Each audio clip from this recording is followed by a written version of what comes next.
பிஸ்மில்லாஹிர் ரஹ்மானிர் ரஹீம். அல்ஹம்துலில்லாஹி ரப்பில் ஆலமீன். அஸ்ஸலாத்து வஸ்ஸலாமு அலா அஷ்ரஃபில் அன்பியாஇ வஸ்ஸய்யிதில் முர்ஸலீன் வ அலா ஆலிஹி வ ஸஹ்பிஹி வ மன் தபிஅஹும் பி இஹ்சானின் இலா யௌமித்தீன். அம்மா பஅத். மதிப்புக்குரிய நேயர்களே, அஸ்ஸலாமு அலைக்கும் வ ரஹ்மத்துல்லாஹி வ பரக்காத்துஹு. ஹிஜ்ரி 1447 ஆண்டு முஹர்ரம் மாதம் பிற 25 நாங்கள் உங்களை சந்திக்கின்றோம். இன்ஷா அல்லாஹ் இன்னும் ஒரு மாதம் அளவில் நாம் ரபியுல் அவ்வல் மாதத்தை அடைய இருக்கின்றோம். ரபியுல் அவ்வல் மாதம் இஸ்லாமிய வரலாற்றில் எவ்வளவு முக்கியமானது என்பது எங்கள் எல்லோருக்கும் தெரியும். அந்த மாதத்தை நாம் எவ்வாறு பயன்படுத்தி கொள்ள வேண்டும், ஸல்லல்லாஹு அலைஹி வஸல்லம் அவர்களை பற்றிய அறிமுகத்தை இந்த உலகத்துக்கு நாங்கள் எப்படி முன்வைக்க வேண்டும் என்பது பற்றி ஒரு ஆக்கபூர்வமான கலந்துரையாடலை இந்த இடத்திலே உங்களுக்காக நாங்கள் முன்வைக்க இருக்கிறோம். அந்த வகையில் என்னோடு கலையகத்திலே இந்த விடயத்தை பற்றி பேசுவதற்காக ஜம்சம் ஃபவுண்டேஷனுடைய தலைவர் ஷேக் முஃப்தி யூசுப் ஹனீஃபா அவர்கள் இங்கே இருக்கின்றார்கள். அஸ்ஸலாமு அலைக்கும் வரஹ்மத்துல்லாஹி வபரகாத்து. அலைக்கும் அஸ்ஸலாம் வரஹ்மத்துல்லாஹி வபரகாத்துஹு. அல்லாஹ்வுடைய அருளினால் நாங்கள் புதிய ஹிஜ்ரி ஆண்டை அடைந்து அதனுடைய கடைசி பகுதியிலே இருக்கின்றோம். இன்ஷா அல்லாஹ் இன்னும் ஒரு மாதத்திலே ரபியுல் அவ்வல் மாதத்தினை நாங்கள் அடைய இருக்கின்றோம். பொதுவாக ரபியுல் அவ்வல் ஒரு வசந்த காலம். ரசூலுல்லாஹி ஸல்லல்லாஹு அலைஹி வஸல்லம் அவர்கள் பிறந்த அந்த மாதம். அதிலே எவ்வளவோ விடயங்கள் ஸல்லல்லாஹு அலைஹி வஸல்லம் அவர்களை பற்றி பேசுவதற்கு அறிமுகப்படுத்துவதற்கு இருக்கின்றது. ஆனாலும் சர்ச்சைக்கும் அந்த மாதத்திலே பஞ்சமில்லை என்று சொல்வார்கள். இவை எல்லாவற்றுக்கும் மத்தியில் அந்த ரபியுல் அவ்வல் அந்த மாதத்தை எவ்வாறு நாங்கள் பயன்படுத்தி கொள்ளலாம், ஸல்லல்லாஹு அலைஹி வஸல்லம் அவர்களை பற்றி இந்த உலகத்திற்கு, குறிப்பாக முஸ்லிம் உம்மத், அதே போன்று இந்த உலகத்துக்கு, ஏனென்றால் அவர்கள் ரஹ்மத்துன் லில் ஆலமீன், அறிமுகப்படுத்துவதற்காக இந்த மாதத்தை எப்படி நாங்கள் பயன்படுத்தலாம் என்பதை பற்றி உங்களுடைய கருத்துக்களை பகிர்ந்து கொள்ளும்.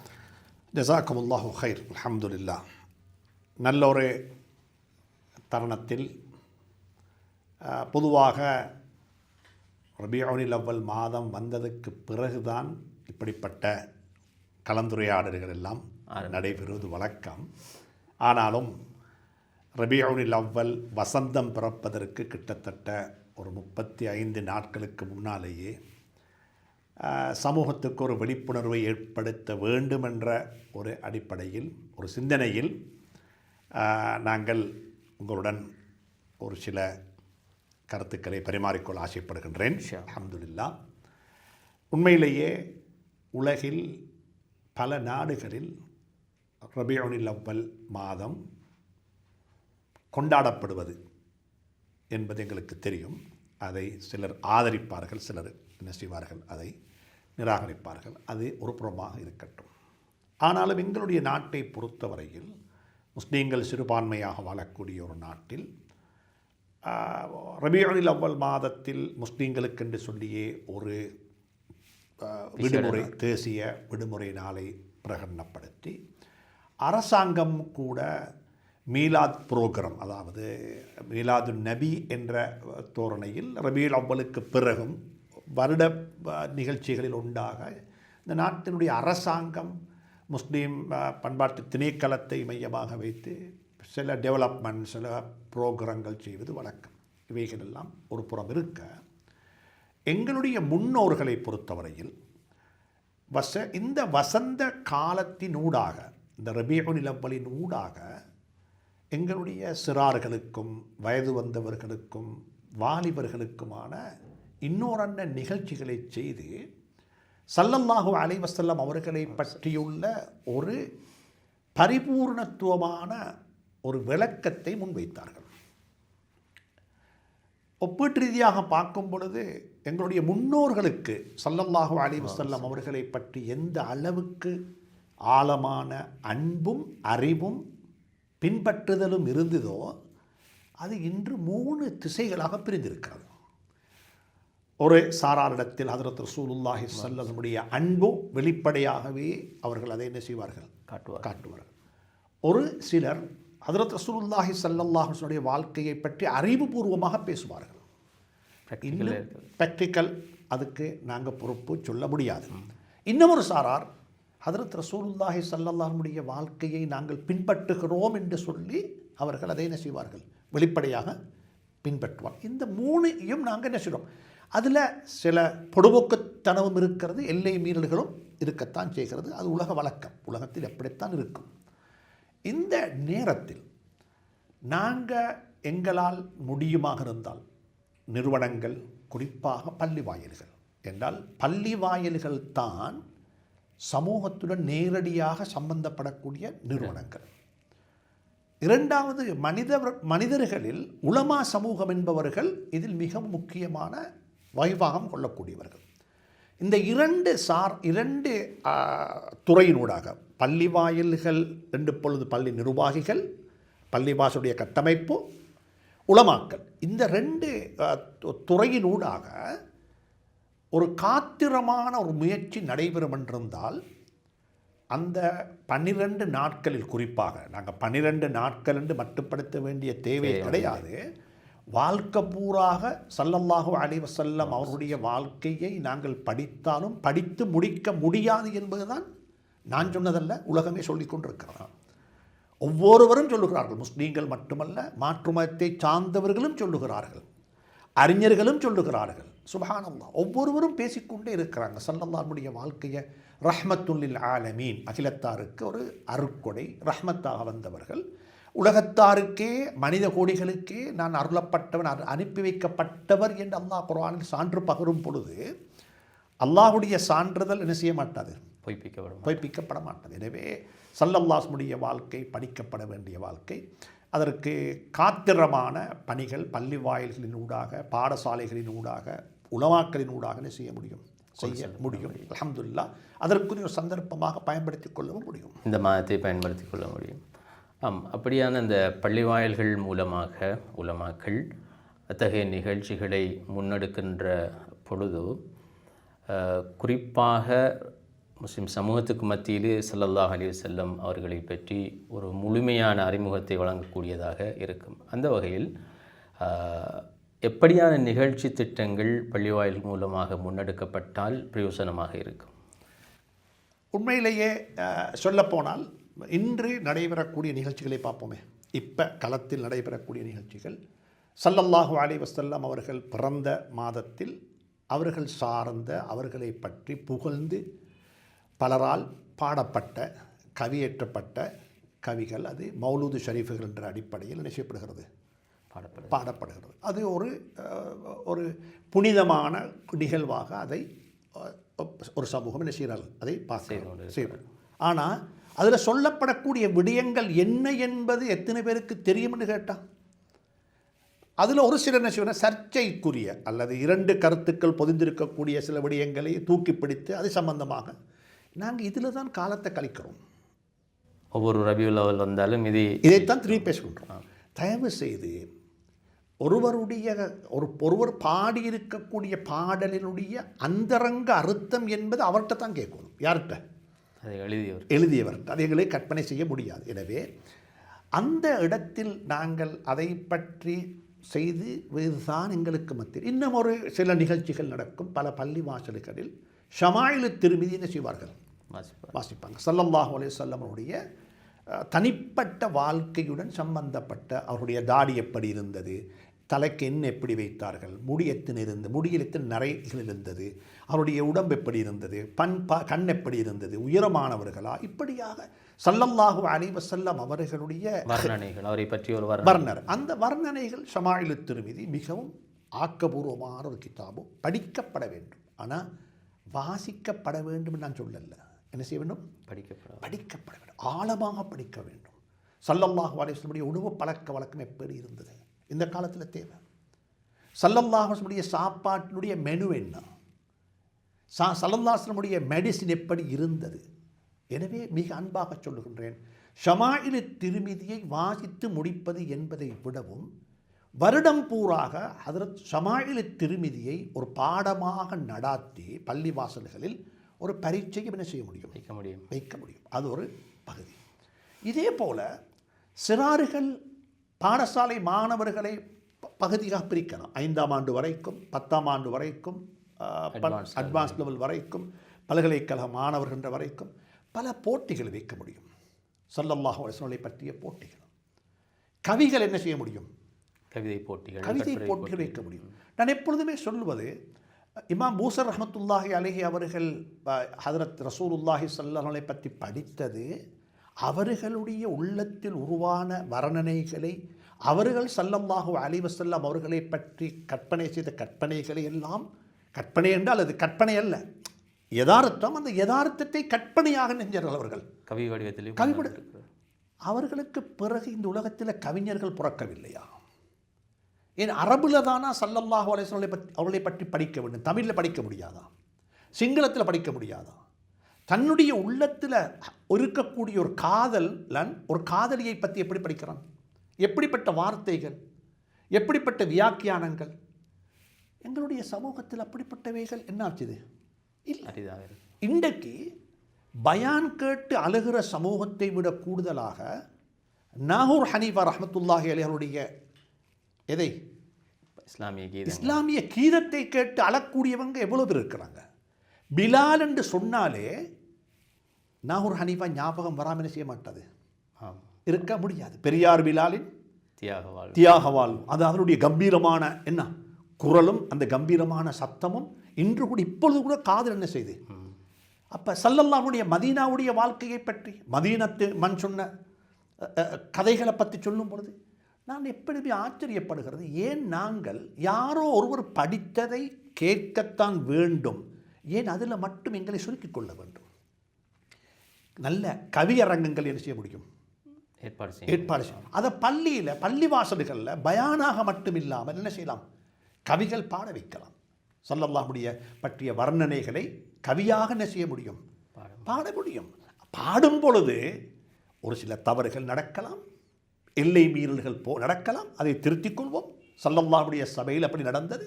அவர்களை பற்றி புகழ் பாடும் பொழுது எங்களுக்கு மத்தியில் ஒரு நபி இருக்கிறார், அவருக்கு நாளைக்கு என்ன நடக்கும் என்பதும் தெரியும் என்று சொன்ன சந்தர்ப்பத்தில் ஸல்லல்லாஹு அலைஹி வஸல்லம் அதை என்ன செஞ்சார்கள், திருத்தினார்கள். தவறு நடக்கத்தான் செய்யும், தவறு நடக்க மாட்டாது என்று நாங்கள் சொல்ல இல்லை. தவறை திருத்திக் கொள்வோம், தவறு அழித்து விடுவோம். பென்சிலை படைத்த அல்லாஹ் எதை படைத்திருக்கிறான், ரேசரையும். அர்த்தம் என்ன, தவறாக எழுதினால் என்ன செய்ய முடியும், அழிக்க முடியும். அதனால் தவறு நடக்கும் என்பதின் காரணமாக யாரும் என்ன செய்ய வேண்டாம். இன்றைக்கு இருக்கிற சமூகத்துடைய பிரச்சனை தெரியுமா, மக்களுடைய நலவுகளை பாராட்ட வேண்டிய சமூகம் மனிதர்களுடைய தவறுகளை தேடி தேடி என்ன செய்து பிரபல்யப்படுத்தி கொண்டிருக்கிற ஒரு காலத்தில் வாழ்ந்து கொண்டிருக்கிறோம். செய்ய வேண்டும். அதனால் கவியரங்கு, போட்டி நிகழ்ச்சிகள், பேச்சு போட்டிகள், நல்ல அழகாக உரை நிகழ்த்தக்கூடிய பேச்சாளர்களை கொண்டு வந்து அறிவுபூர்வமான முறையில் ஸல்லல்லாஹு அலைஹி வஸல்லம் அவர்களை படித்த பெண் சமூகத்துக்கு, படித்த வாலிப சமூகத்துக்கு, சிறார்களுக்கு தேவையான தலையங்கங்கள் என்ன செய்ய முடியும், பேச முடியும். என்ன ஸல்லல்லாஹு அலைஹி பற்றி ஒன்றை மட்டும் பேச வேணும். யுத்த காலத்துக்கு போனாங்க, வயிற்றில் கல்லை கட்டினாங்க, இப்படித்தான் யுத்தம் செய்தாங்க. உலமாக்கள் எழுதியிருக்கிறாங்க ஸல்லல்லாஹு அலைஹி வஸல்லமுடைய வாழ்க்கையில் யுத்த காலம் என்பது வெறுமனே 2% தான், அல்லது 3%. 3% தான் இது போராட்டம். 97% வாழ்க்கை பாடங்கள் இருக்கிறது, அது விடுபட்ட பாடங்கள். ஸல்லல்லாஹு அலைஹி வஸல்லம் மாற்றுத்திறனாளிகளுடன் எப்படி உரையாடினார்கள், ஏழைகளை எப்படி அரவணைத்தார்கள், செல்வந்தர்களை எப்படி ஊக்குவித்தார்கள், அதாவது வெளிநாடுகளிலிருந்து வந்த தூதுவர்களை எப்படி நெருங்கினார்கள், பக்கத்து வீட்டுக்காரர்கள் எப்படி உரையாடினார்கள், மாற்று மதத்தை சார்ந்த மக்களுடன் எப்படிப்பட்ட உறவை வைத்துக் கொண்டிருந்தார்கள்.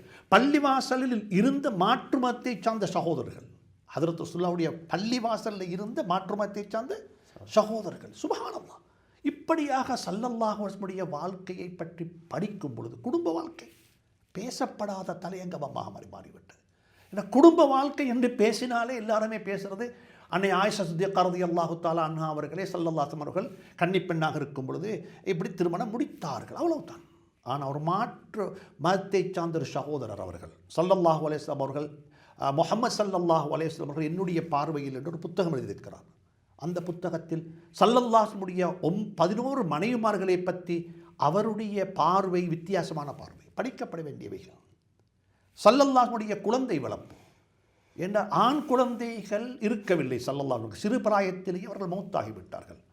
ஆனால் குழந்தை வளர்ப்பில் பெண் குழந்தைகளை வளர்ப்பது என்பது ஒரு பாடமாக இருந்தாலும் ஆண் குழந்தைகளை வளர்ப்பது இன்னும் ஒரு பாடம், அது இன்னும் ஒரு பகுதி, வித்தியாசமான அந்த வித்தியாசமான அணுகுமுறையை உலகத்துக்கு சொல்ல வேண்டும் என்பதற்காக வேண்டி அனஸ் இப்னு மாலிக் ரலியல்லாஹு தஆலா அன்ஹு அவர்களை ஒரு வளர்ப்பு மகனாக வளர்க்கவில்லை, ஸல்லல்லாஹு அலைஹி வஸல்லம் ஒரு தந்தையாக இருந்து வீட்டுக்குள் அவரை வளர்த்து காட்டினார்கள். இப்படித்தான் குழந்தை வளர்க்க, ஆண் குழந்தைகளுடைய மனோபக்குவம் மனோசுபம் இப்படித்தான் இருக்கும். சுப்ஹானல்லாஹ். ஸல்லல்லாஹு அலைஹி வஸல்லம் அவர்களுடைய வாழ்க்கையினுடைய எல்லா பகுதிகளும் திட்டமிடப்பட்டு ஒருங்கிணைக்கப்பட்டு நல்ல அதாவது அறிவுபூர்வமாக பேசக்கூடிய உலமாக்களை கொண்டு வந்து இவைகள் சமூகமயப்படுத்தப்படும் என்றிருந்தால் நிச்சயமாக அந்த 12 நாட்களில் குறிப்பாக பெரிய ஒரு பகுதி என்ன செய்ய முடியும், எங்களுக்கு கவர் பண்ண முடியும். சுபகுக்கு பிறகும் ஒரு நிகழ்ச்சி, அசருக்கு பிறகு மாலை நேரத்தில் சில நிகழ்ச்சிகள் நாங்கள் இப்படிப்பட்ட ஒன்றையும் யோசிக்கலாம். எங்களுக்கு பெண்களுக்கான நிகழ்ச்சி பெண்களாலேயே உருவாக்கப்பட்ட நிகழ்ச்சி.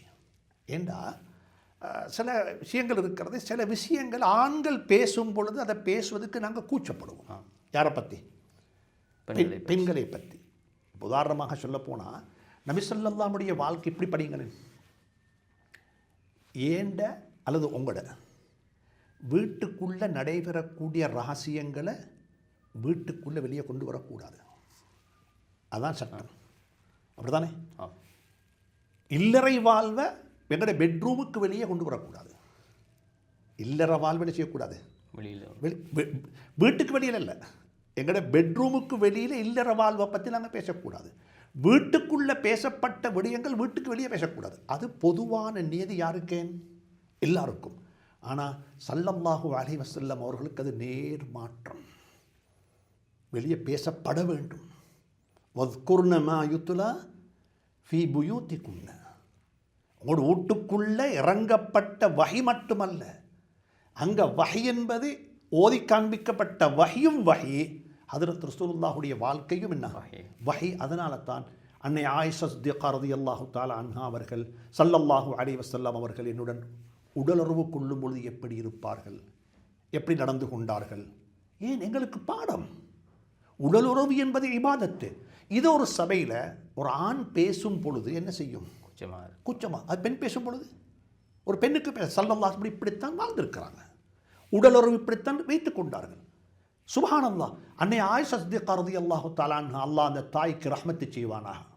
ஏனென்றால் குடும்ப வாழ்க்கை பெண்களுக்கு வரக்கூடிய மாதவிடாயாக இருக்கலாம், பாலூட்டக்கூடிய தாய்மார்களாக இருக்கலாம், இவர்களுக்கான புத்திமதிகள் அன்னை ஆயிஷாவுடைய வாழ்க்கையில் எடுத்து படிக்கும் பொழுது அதை பெண்களால் ஆர்கனைஸ் பண்ணப்பட்ட. ஏன்னா அதில் ஆண்கள் என்ன செய்யக்கூடாது. ஏன்னா முந்தின காலம் மாதிரி அல்ல, ஒரு காலம் இருந்தது இலங்கையில் 1980 90களில் எல்லாம் மௌலவியாக்கள் என்று யாரும் என்ன செய்யலை, இருக்கல. அப்போ மசூத் அலீம் சாப் ரஹமத்துல்லாஹி அலைஹி, அப்துல் ரஹ்மான் பஹஜி ரஹமத்துல்லாஹி அலைஹி, நியாஸ் மௌலவி ரஹமத்துல்லாஹி அலைஹி என்று ஒரு சில பீரங்கி பேச்சாளர்கள் என்று சொல்லுவதை விடவும் அறிவுபூர்வமாக பேசக்கூடியவர்கள் கொஞ்சம் பேர் தான் இருந்தார்கள். ஆனால் இன்னும் இருந்தாங்க, எனக்கு இவ்வளவுதான் ஞாபகத்துக்கு இப்போ வருகிறது. கிழக்கிழங்கையில் ஹசன் மௌலவி என்று சொல்லி காத்தாங்குடியில் ஒரு பெரிய ஒரு ஆலிம் இருந்தார். கிண்ணியாவில் காத்தாங்குடியிலும் இருந்தார்கள். அது சம்மாந்தூரில் இருந்தார்கள் உலமாக்கள். அப்படிப்பட்டவர்கள் காலம் சென்று விட்டார்கள். ஆனால் அல்ஹம்துலில்லாஹ் அவருடைய மன்னரைகள் எல்லாம். ஆனால் அந்த காலகட்டத்தில் பெண்கள் அப்படிப்பட்டவங்க இருக்க இல்லை. இன்றைக்கு இருக்கிறாங்க மாஷா அல்லாஹ். மதரசாக்களின் ஊடாக பாடசாலை வட்டங்களின் ஊடாக கல்வி பற்று வந்தவர்கள் இருக்கிறாங்க. அவர்களின் ஊடாக ஒரு பெரிய அளவிலான மாற்றங்களை செய்ய முடியும், ஏற்படுத்தலாம். உண்மையிலேயே ரபியுல் அவ்வல் மாதத்திலே இவ்வளவு அதிகமான நிகழ்ச்சிகள் எங்களுக்கு முன்னால் இருக்கின்ற பொழுது அவற்றை நாங்கள் பயன்படுத்தாமல் வெறுமனே சர்ச்சைகளிலே அந்த காலத்தை கழிப்பது என்பது ஒரு கவலைக்குரிய விடயம். அதில் மிக முக்கியமாக இன்று ரசூலுல்லாஹி ஸல்லல்லாஹு அலைஹி வஸல்லம் அவர்களை பற்றி ஆழமான அறிவு எப்படி போனாலும் ஒரு அடிப்படையான அறிவு கூட இல்லாத ஒரு சமூகம் உருவாகின்றதோ என்று நாம் பயப்படக்கூடிய அளவுக்கு நபி அவர்களை பற்றிய அறிமுகம் எங்களுடைய குழந்தைகள், வாலிபர்கள், ஏன் வயது வந்தவர்களுக்கு மத்தியில் கூட இல்லாமல் இருப்பது உண்மையிலே கவலைக்குரிய ஒரு விடயம். ஏனென்றால் இன்று எங்களுடைய இந்த ஆன்மீக வீழ்ச்சியாக இருக்கலாம், அல்லது பண்பாட்டு வீழ்ச்சியாக இருக்கலாம், இஸ்லாமிய அறிவில் ஏற்பட்ட வீழ்ச்சியாக இருக்கலாம், இது எல்லாவற்றுக்கும் ஸல்லல்லாஹு அலைஹி வஸல்லம் அவர்களை பற்றிய அந்த ஒரு டீப் நாலேஜ் இல்லாமல் போனது ஒரு காரணமாக இருக்கின்றது. எனவே இந்த சந்தர்ப்பத்தில் உண்மையில் ரபியுல் அவ்வல் மாதத்தை பயன்படுத்தி நாங்கள் குறைந்தபட்சம் எங்களுடைய வளர்ந்து வருகின்ற இளம் சந்ததியினர் அவர்களுக்கு ஒரு சிறந்த ஒரு சீராவை பற்றிய ஒரு அறிவை வழங்குவது மிகவும் முக்கியமான ஒரு கட்டம். இப்பொழுது நீங்கள் அவருடைய குடும்ப வாழ்வை பற்றி, அவர்கள் எப்படி ஒரு டிப்ளமேட்டாக, ஒரு ராஜதந்திரியாக இருந்திருக்கிறார்கள், அது மாதிரி ஒரு ஒரு சிறந்த ஒரு ஆசிரியராக இருந்திருக்கிறார்கள் என்ற இந்த விடயங்களை நாங்கள் ஏன் இன்னும் அழுத்தமாக எங்களுடைய இளம் சந்ததிகளுக்கு நாங்கள் கொடுக்கக்கூடாது? ஏனென்றால் குர்ஆன் ஸல்லல்லாஹு அலைஹி வஸல்லம் அவர்களை பற்றி அறிமுகப்படுத்துகின்ற பொழுது, உண்மையில் நபி அவர்களுடைய சீராவை நான் படிக்கின்ற பொழுது என்னிடத்திலே இந்த ஒரு குர்ஆன் வசனமும் ஒரு ஹதீதும் பெரிய தாக்கத்தை ஏற்படுத்தும். அதில் முதலாவது குர்ஆன் வசனம், லகது ஜாஅக்கும் ரசூலுன் மின் அன்ஃபுசிக்கும் அஸீஸுன் அலைஹி மா அனித்தும் ஹரீஸுன் அலைக்கும் பில் முஃமினீன ரவுஃபுர் ரஹீம். உங்களுக்கு ஒரு தூதர் வந்திருக்கிறார் உங்களிலிருந்து, அஸீஸுன் அலைஹி மா அனித்தும், நீங்கள் கஷ்டப்படுவது அவரால் தாங்கிக் கொள்ள முடியாமல் போகிறது உங்களை பார்த்து. அதே போன்று ஹரீஸுன் அலைக்கும், உங்கள் மீது அதிக வேட்கை கொண்டவராக அவர் இருக்கிறார், உங்களை பற்றியே அவர் சிந்தித்து கொண்டிருக்கிறார், உங்களுடைய இம்மை மறுமை வாழ்வினுடைய சுபீட்சத்தை பற்றியே அவர் சதாவும் பேசி கொண்டிருக்கிறார். பில் முஃமினீன ரவுஃபுன் ரஹீம், மூமின்கள் மீது அதிக இரக்கமுள்ளவராக இருக்கிறார். அப்போ எங்களை பற்றி சதாவும் சிந்தித்து கொண்டிருக்கின்ற ஒரு மனிதனை ஏன் நாங்கள் விளங்க முற்படக்கூடாது? அதே போன்றுதான் என்னை கடுமையாக பாதித்த ஒரு ஹதீஸ் தான் ஸல்லல்லாஹு அலைஹி வஸல்லம் அவர்கள் சொன்னார்கள், லிக்குல்லி நபியின் தஅவத்துன் முஸ்தஜாப. ஒவ்வொரு நபிக்கும் அல்லாஹ் தஆலா ஒரு பிரார்த்தனையை கொடுத்தான், பவர்ஃபுல் துவா. அவர்கள் எதை கேட்டாலும் அவர்களுக்கு அது கிடைக்கும். ஃபதஅஜ்ஜல குல்லு நபியின் தஅவத்தஹும், எல்லா நபிமார்கள் இந்த உலகத்திலே அவர்கள் இந்த துவாவை பயன்படுத்தி கொண்டார்கள். ஆனால் ஃபஹ்தபஅது தஅவதி ஷஃபாஅத்தன் லி உம்மத்தி யௌமல் கியாமா, ஆனால் என்னுடைய துவாவை நான் என்னுடைய உம்மத்துக்கு ஷஃபாஅத் செய்வதற்காக நான் வைத்திருக்கிறேன். எனவே எங்களை பற்றி இந்த அளவு தூரம் ஆழமாக அன்பு கொண்ட அந்த தூதரை ஏன் நாங்கள் அறிந்து கொள்ளக்கூடாது? உண்மையில் இன்னொரு முக்கியமான விடயம், ரசூலுல்லாஹி ஸல்லல்லாஹு அலைஹி வஸல்லம் அவர்களை முழுமையாக அப்படி அறிந்து கொள்ளாமல் அவர்கள் மீது அன்பு வைக்க முடியுமா? அந்த அன்பு பரிபூர்ணமாக இருக்குமா? நிச்சயமாக முடியாது, நிச்சயமாக முடியாது. ஸல்லல்லாஹு அலைஹி வஸல்லம் அவர்களுடைய வாழ்க்கையை பற்றி படிப்பதற்கு இப்போ நீங்கள் இவ்வளவு இந்த சூரத்து தௌபாவினுடைய கடைசி ஆயத்தையும் இந்த ஹதீஸையும் சொல்லி நீங்கள் எவ்வளவு தூரத்துக்கு இதனால் கவரப்பட்டீர்கள் என்பதை சொன்னீங்க தானே. அல்ஹம்துலில்லாஹ், ஜஸாக்கல்லாஹு ஹைர். ஆனால் எங்களுடைய இளம் சமூகம் பாவம் என்று தான் சொல்ல வேண்டும். அவர்களுடைய இஸ்லாமிய நாலேஜ், இஸ்லாமிய கல்வி, இஸ்லாமிக் நாலேஜ் என்பது ஒரு சிந்தனா ரீதியான மாற்றம் தானே அல்லாமல் ஒரு பரீட்சைக்கான ஒரு ஆயத்தம் அல்ல. இன்றைக்கு ஏற்பட்டிருக்கிறது ஒரு பரீட்சைக்கான ஆயத்தம். பரீட்சைகளுக்கு ஆயத்தமானவர்கள் யார் என்று சொன்னால், எக்ஸாம் ஹோல்டிருந்து வெளியே வந்தால் சப்ஜெக்டை முடிச்சு, அதுக்கு பிறகு அது என்ன இல்லை, வாழ்க்கை இல்லை. தப்பித்தவர் இந்த நாட்டில் இஸ்லாம் பாடம், சமயப்பாடம் என்பது ஒரு பாஸ்கட் சப்ஜெக்ட், கட்டாயம் இல்லை, விருப்பமுண்டா எடுக்கலாம் என்று சொன்னால் எத்தனை முஸ்லீம்கள் அந்த பாடத்தை பாடமாக எடுப்பாங்க? ஆப்ஷனில் விட்டு விடுவார், எடுத்துடுவார்.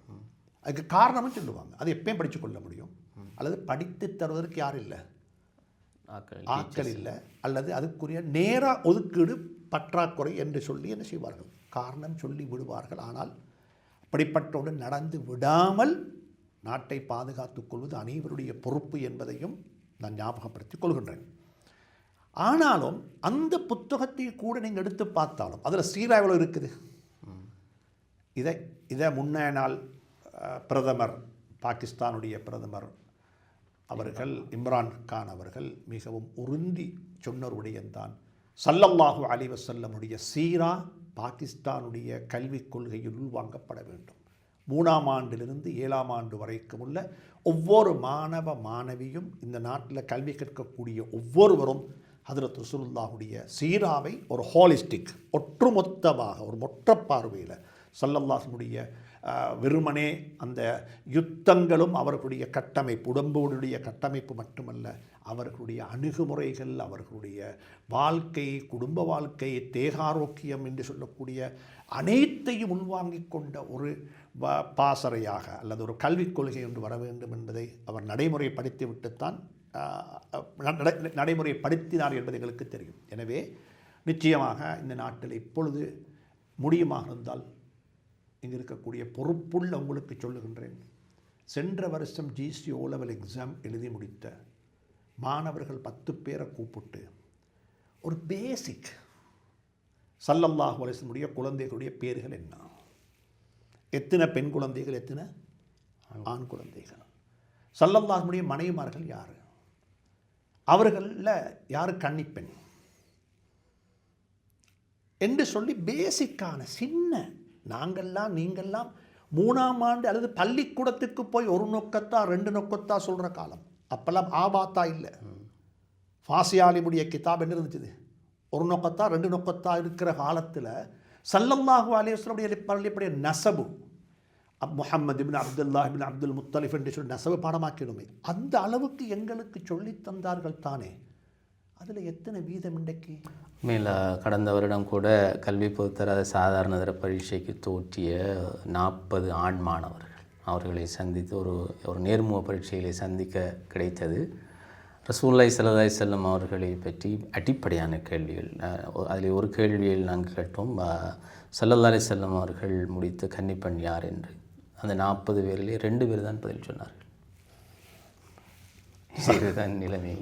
எனவே இதுக்கு யார் பொறுப்பு? அந்த பிள்ளைகளை குறை சொல்ல முடியாது. ஏனென்றால் பெற்றோர்களுக்கு அது சம்பந்தமான அக்கறைகள் கிடையாது. ஏன்னா இதை படித்தால் என்ன ஜொப் செய்யலாம், இதை படித்து என்ன பிரயோஜனம் என்ற ஒரு நிலைப்பாட்டுக்கு, என்றால் அந்த அளவுக்கு மெட்டீரியலிஸ்டிக் சடவாதத்தினுடைய ஆதிக்கம் வந்து விட்டது. எனவே மார்க்கத்துக்கு மேலே சடவாதம் என்று எனக்கு நிற்பேன் வந்துவிட்டது. 2வது உள்ள பிரச்சனை என்னென்னு சொன்னால், பாடசாலைகளில் கல்விக் கொள்கையிலையோ கல்வி திட்டமோ அப்படிப்பட்டதில்லை.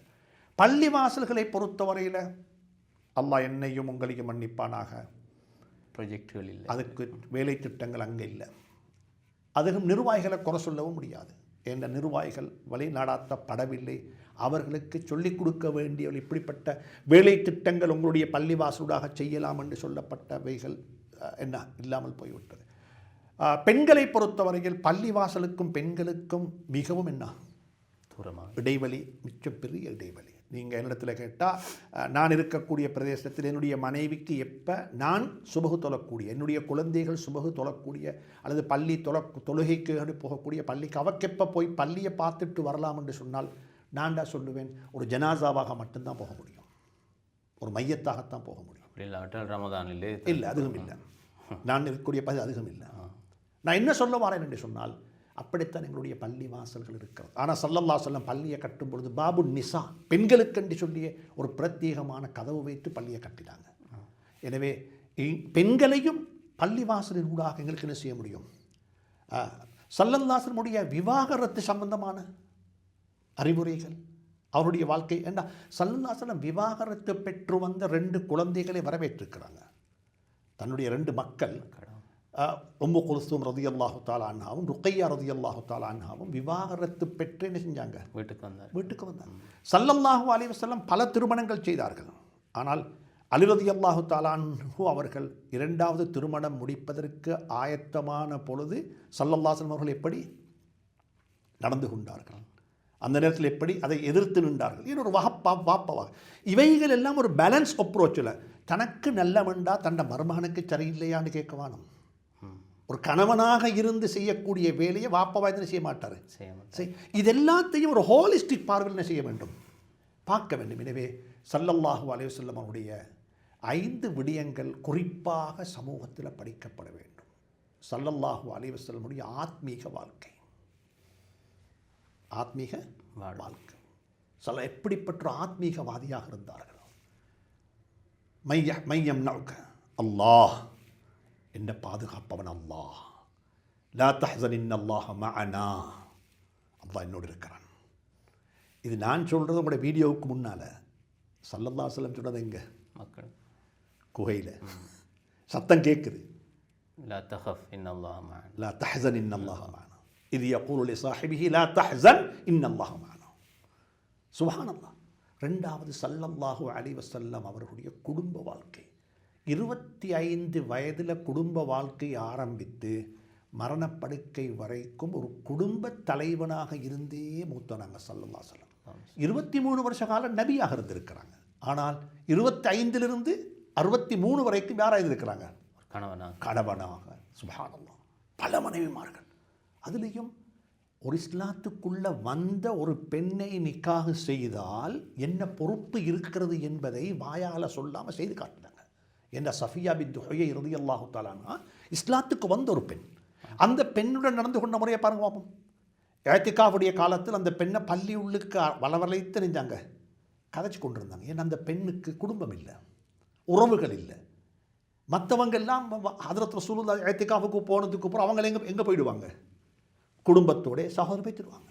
ஸல்லல்லாஹு அலைஹி வஸல்லம் ஒரு நாள் மக்ரிபுடைய நேரம், சுப்ஹானல்லாஹ், நாங்கள் சொல்லுவோம் மக்ரிபுடைய நேரம் ஸல்லல்லாஹு அலைஹி ஆத்மீகம் எப்படி இருக்குமுண்டா, என்ன அல்லாஹ்வே சொல்லிட்டான், சூரியன் மறையும் பொழுது உதிக்கும் பொழுது நீங்கள் என்ன செய்யுங்க, அல்லாஹ் பிரார்த்தனை செய்யுங்க, ஜிக்ர் செய்யுங்கன்ற ஆயத்தில் நாங்கள் ஓதக்கூடிய காலத்தில் ஸல்லல்லாஹு அலைஹி வஸல்லம் அவங்க கதைத்து கொண்டிருக்கிறாங்க. யாருடன்?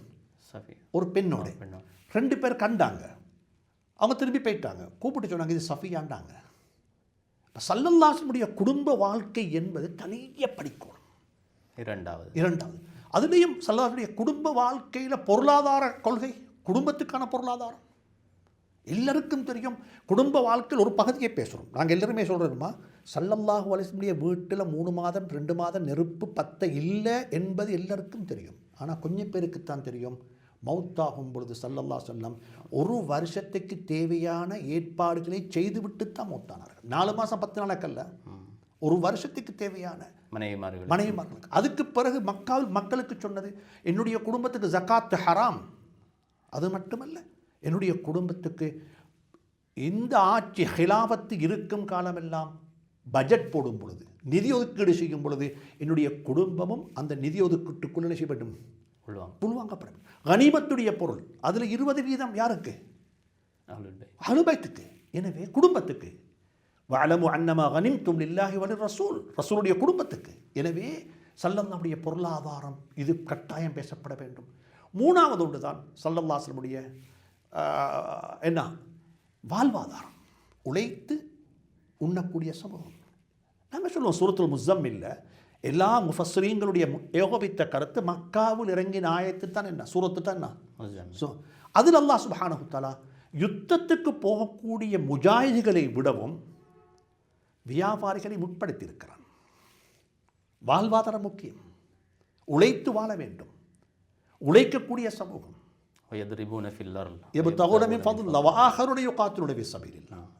இப்படியாக வாழ்வாதாரம் சம்பந்தமாக ஸல்லல்லாஹு அலைஹி வஸல்லம் எப்படி என்ன செஞ்சாங்க? சஹாபாக்களுடைய கேள்வி பாருங்க, ஆச்சரியமான கேள்வி. இது நான் குறையாக சொல்ல இல்லை, ஒரு ஹோலிஸ்டிக் பார்வை இல்லை என்பதற்கு உதாரணமாக சொல்லுகின்றேன். நாங்கள்லாம் ஓதக்குள்ள பல தடவைகள் 3ஆம் வகுப்பிலேயே ஓதினோம், மிஷ்காத்தில் புலூகுல் மராமில் ஓதினோம், மிஷ்காத்தில் ஓதினோம், அதுக்கு பிறகு புகாரியில் ஓதினோம், அதுக்கு பிறகு திருமிதியில் ஓதினோம். எல்லாம் பல கிதாபுகள் அப்படியே தொடர்ந்து ஓதி இருக்கின்றோம். அந்த ஹதீஸ் எந்தெந்த கிதாபுகளில் வருதோ அந்த கிதாபுகளில் ஓதினோம். என்ன ஹதீஸ் தெரியுமா? ஹுவத் தஹூரு மாஉஹு வஹில்லுன் மைத்தத்துஹு, கடல் தண்ணி அது சுத்தம், அதில் செத்தவைகளும் ஹலால். இதை வச்சு நாங்கள் மதுஹபுகள் என்ன, ஷாஃபி மதுஹபில் என்ன, ஹனஃபி மதுஹபில் என்ன, தண்ணியினுடைய வகைகள் என்ன, மீனில் நண்டு மீனா இல்லையா, நண்டு மீனா இல்லை, இது மீன் வர்க்கத்தில் வருமா இல்லையா, அதுக்கு அகராதியை பிரட்டினோம். இப்படியாக அதில் பெரிய ஆய்வுகள் செஞ்சோம். ஆனால் அந்த ஹதீஸுடைய முந்துண்ட பாருங்க மாமோம், அந்த ஹதீஸுடைய முந்துண்டு என்ன, அது நாங்கள் படிக்கவே இல்லை. சஹாபாக்க கேட்குறாங்க, இன்னா கௌமுன் நர்கபுல் பஹர். அல்லாஹ் குர்ஆனில் சொல்கிறான், ஹுவல்லதி ஜஅலலக்குமுல் அர்த தலூலன், பூமியைத்தான் உங்களுக்கு விருத்தி தந்திருக்கிறேன், ஃபம்ஷூஃபி மனாக்கிபிஹா, நல்லா பேத்து சம்பாரித்து தேடி சம்பாரி தின்னுங்கப்பான்ட்டு யார் சொல்கிறாங்க? அல்ல சார். ஆனால் சஹாபாக்கள் கேட்குறாங்க, நாங்கள் கடல்லையும் போகிறோம் வாப்பா, நாங்கள் கடல் மார்க்கமாகவும் போய்த்து என்ன செய்கிறோம், இன்னொரு சோர்ஸ் அவங்க காட்டுறாங்க. இன்னும் நர்கபுல் பஹர், நர்கபுல் பஹர் என்பது குர்ஆன். அது ஹுவல்லதி சஹ்ஹர லக்குமுல் பஹர லிதர்கபூஹா. அப்போ கடல் மார்க்கமாக போய் நாங்கள் சம்பாதிக்க போகிறோம், உழைக்க போகிறோம், தொழில் செய்ய போகிறோம். அப்போ குடிநீராக கொஞ்சம் தண்ணியைத்தான் எடுத்துக்கொண்டு போகிறோம். 5 நேரம் உது செய்யணும் என்று வந்தால் அந்த தண்ணியை பாவிச்சா என்ன செய்ய மாட்டாது, குடிக்க தண்ணி இல்லாம போகலாம், தண்ணிக்கு பஞ்சம் வரலாம். அவ்வளவு பெரிய அளவு தண்ணி எடுத்துக்கொண்டு போகிறதுக்குரிய கெப்பாசிட்டி எங்கள்கிட்ட இல்லை. இப்போ எங்களுக்கு கடல் தண்ணி ஒது செய்ய முடியுமான்னு கேட்குறாங்க. அதுக்கு சொன்ன பதிலில் தான் 3 நாளை கழிச்சிடும். எதுக்கு சொன்ன பதில்ல, தண்ணி வகை என்ன, தண்ணியில் மதுகப் என்ன, குள்ளத்தை நெத்தினால நான் வானம் என்று சொல்ல இல்லை. ஆனால் அதைவிட முக்கியத்துவம் கொடுத்திருக்க வேண்டும். எதுக்கு? சஹாபாக்கள் ஒரு வாங்கி தின்ற சமூகம் அல்ல, உழைத்து தின்ற சமூகம். சஹாபாக்கள் யாசகத்தை எதிர்பார்த்திருந்த சமூகம் அல்ல, யாசகர்களுக்கு கேட்டு வந்த மக்களுக்கு எண்ணாமல் கொடுத்த சமூகம். இதை உருவாக்கணும். ஸல்லல்லாஹு பொருளாதார கொள்கையாக தான் வாழ்வாதாரம். எப்பயுமே சில மக்கள் கன்ஃபியூஸ் பண்ணுற விளங்கிக் கொள்ள மாட்டேன். இன்னும் அல்லாஹ் மஹீனி மிஸ்கீனன் வஅமித்னி மிஸ்கீனன். மிஸ்கீன் அர்த்தம் என்ன? யா என்னை ஒரு சிம்பிள் சிட்டி, எளிமையாக வாழ வச்சிடு, ஏழையாக அல்ல. ஏழ்மைக்கு அல்லாஹ் மின்னி அஊது பிக்க மினல் ஃபக்ர், வறுமையை விட்டும் பாதுகாப்பு தேடுறேன். குர்ஆனில் ஃபக்ர் என்பது அல்லாஹ்வின் பக்கம் சேர்க்கப்பட்டதல்ல, அது குஃப்ர் ஷைத்தானின் பக்கம் சேர்க்கப்பட்டது. அப்போ தனியாக பேசணும் இன்ஷா அல்லாஹ். 4வது ஒரு தலையங்கமாக ஸல்லல்லாஹு ஆரோக்கியமான வாழ்க்கை, எப்படி ஹெல்த்தியாக இருந்தார்கள், எப்படிப்பட்ட ஹெல்த்துக்கு முக்கியத்துவம் கொடுத்தார்கள், எந்த சாப்பாடு சாப்பிட்டாங்க, அந்த ஊரில் என்ன சாப்பாடு இருக்குதோ அதில் எது ஹெல்த்தியோ அதைத்தான் ஸல்லல்லாஹு சாப்பிட்டாங்க. 5வது ஸல்லல்லாஹுடைய சமூக வாழ்க்கை, நண்பர்களுடன், மாற்று மத்தை சார்ந்த மக்களுடன், அரசியல் பிரமுகர்களுடன், நாட்டு ராஜதந்திர உறவுகள் என்று சொல்லி ஸல்லல்லாஹுடைய ராஜதந்திர உறவுகள், மற்றவர்களுடன் இருக்கக்கூடிய உறவுகள், இப்படி 5-6 தலையங்கங்கள் என்ன செய்ய முடியும் எங்களுக்கு பேச. அதில் இன்னும் இருக்கிறது. இந்த காலத்தில் பேசக்கூடிய க்ரீன் என்வாயர்மெண்ட், இந்த காலத்தில் பேசக்கூடிய கிளைமேட் என்ன செய்து சேஞ்ச் ஆகுது, சுற்றுச்சூழல் எப்படி பாதுகாப்பாக வைத்துக்கொள்ள வேண்டும். சுப்ஹானல்லாஹ், நீங்கள் எந்த தலையங்கத்தை கொண்டு வந்து ஸல்லல்லாஹு அலைஹி வஸல்லம் அவர்களுடைய வாழ்க்கையுடன் வைத்தால் அந்த தலையங்கத்துக்கு என்ன செய்ய முடியும், பேச முடியும். உண்மையிலே நபி அவர்களுடைய வாழ்வை பற்றி சொல்லுகின்ற பொழுது சொல்வார்கள், பட்டை திட்டப்பட்ட மாணிக்க கல்லை போன்று என்று. எந்த பக்கத்திலிருந்து பார்த்தாலும் பட்டை திட்டப்பட்ட மாணிக்கக்கல் இலங்கி கொண்டே இருக்கும். அதே போன்று நாங்கள் எந்த துறையிலிருந்து ஸல்லல்லாஹு அலைஹி வஸல்லமுடைய சீராவை பார்த்தாலும் அதிலே எங்களுக்கு முன்மாதிரி கட்டாயம் கிடைத்தே ஆகும். உண்மையில் அது நீண்ட நேரம் பேசக்கூடிய ஒரு விடயம். உண்மையில் இப்பொழுது உங்களோடு பேசுகின்ற பொழுது நபி அவருடைய வாழ்வை, சீராவை எவ்வளவு ஆழமாக நாங்கள் கற்க வேண்டிய ஒரு தேவை இருக்கின்றது என்பது புலப்படுகிறது. உண்மையிலே அதற்கான வேலை திட்டங்கள் முன்வைக்கப்பட வேண்டும். எனவே அதற்கு முத்தாய்ப்பாய் இந்த ரபியுல் அவ்வலை நாங்கள் பாவிக்க முடியுமாக இருந்தால் அதற்கு பிறகு அதிலிருந்து பல திட்டங்களை நாங்கள் வகுக்க முடியும். அதிலே நீங்கள் சொன்னதை போன்று முதலாவது பள்ளி வாயிலே நாங்கள் ஆரம்பிக்கலாம். பள்ளி வாயிலே எங்களுக்கு வழக்கமாக நாங்கள் செய்து வருகின்ற நிகழ்ச்சிகள் அது ஒரு புறம் அப்படியே போகட்டும். அதற்கு மேலதிகமாக எப்படி ஸல்லல்லாஹு அலைஹி வஸல்லம் அவர்களை குறைந்தபட்சம் அந்த 12 நாட்களை பயன்படுத்தி அந்த மஹல்லாவில் இருக்கின்ற எல்லோரையும் அழைத்து, சிறுவர்கள், வாலிபர்கள், பெண்கள், ஆண்கள் எல்லோரையும் அழைத்து 12 முக்கியமான தலைப்புகளிலே நாங்கள் அறிமுகப்படுத்த இருக்குமாக இருந்தால் அது ஒரு மிக முக்கியமான, ஒரு சிறந்த, ஒரு ஆரோக்கியமான ஆரம்பமாக அது இருக்கும் என்று நினைக்கின்றேன். அதே போன்று தான் பாடசாலை ஒரு முக்கியமான சோர்ஸ். பாடசாலை மட்டங்களிலும் எங்களுடைய பிள்ளைகளுக்கு அந்த ரபியுல் அவ்வல் மாதத்திலே மீலாத் காம்படிஷன் இருக்கிறது, கல்வி அமைச்சினால் அறிமுகப்படுத்தப்பட்டிருக்கின்றது. அதனையும் ஆக்கப்பூர்வமாக பாடசாலைகள் திட்டமிட்டு பயன்படுத்தி கொள்ள முடியும். வீட்டுச் சூழலில் ஸல்லல்லாஹு அலைஹி வஸல்லம் அவர்களை பற்றி பேசக்கூடிய ஒரு பேசுபொருளாக நாங்கள் அதை எடுக்கலாம். தமிழிலே அதிகமான சீரா புத்தகங்கள் இப்பொழுது வந்திருக்கிறது. அது கனமான வால்யூம்ஸாகவும் இருக்கிறது, சிறியதாகவும் இருக்கிறது. எனவே அவற்றையும் கூட நாங்கள் பயன்படுத்தலாம். அந்த வகையில் உண்மையில் ஜஸாக்குமுல்லா ஹைர் நிறைய கருத்துக்களை நாங்கள் பகிர்ந்து கொண்டிருக்கிறோம். எனவே இந்த ரபியுல் அவ்வல் வருகின்ற 1447வது ஆண்டினுடைய ரபியுல் அவ்வல் ஒரு வித்தியாசமான அடிப்படையில் ஸல்லல்லாஹு அலைஹி வஸல்லம் அவர்கள் மீது உண்மையான அன்புள்ள ஒரு பரம்பரையை உருவாக்கத்தக்க வகையில் அவர்களை பற்றிய அறிமுகத்தை நாங்கள் கொடுப்பதற்கு பயன்படுத்துவோமாக இருந்தால் உண்மையில் அது சிறப்பாக அமையும். எனவே பள்ளிவாயில் நிர்வாகங்கள், பாடசாலை சமூகம் இந்த விடயத்திலே கூடுதலான கவனம் செலுத்த வேண்டும். உலமாக்கள் அதற்காக முழுமையான ஒத்துழைப்பை வழங்க வேண்டும்.